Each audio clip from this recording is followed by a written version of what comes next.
ഞാൻ രണ്ട് അടയാളങ്ങൾ അവന് കൊടുക്കുന്നതാണ്. രണ്ട് അടയാളങ്ങൾ ഞാൻ അവന് കൊടുക്കുന്നതാണ്.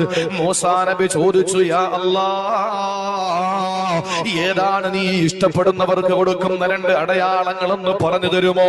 ഒന്നാമത്തെ അടയാളം ഉൽഹിമുഹു ദിക്രി. ഒന്നാമത്തെ അടയാളം എന്തെന്നറിയോ? ഞാൻ അവന് എന്നെ ഓർക്കാനുള്ള ഹൃദയം കൊടുക്കുന്നതാ, എന്നെ പറ്റി പറയാനുള്ള നാക്ക് കൊടുക്കുന്നതാ, അവന്റെ പ്രവർത്തനങ്ങൾ മുഴുവനും എനിക്ക് ഇഷ്ടപ്പെടുന്നതാകുന്നതാ. അള്ളാഹു ഇഷ്ടപ്പെട്ട് കഴിഞ്ഞാൽ അള്ളാഹു പറയുന്നു, ഞാൻ അവന് ദിക്ർ ചൊല്ലാനുള്ള നാവ് കൊടുക്കുന്നതാണ്.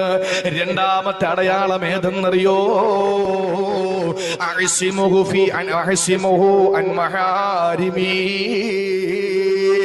ഞാൻ നിഷിദ്ധമാക്കിയതെല്ലാം അവനെ തൊട്ട് ഞാൻ സൂക്ഷിക്കുന്നതാണ്.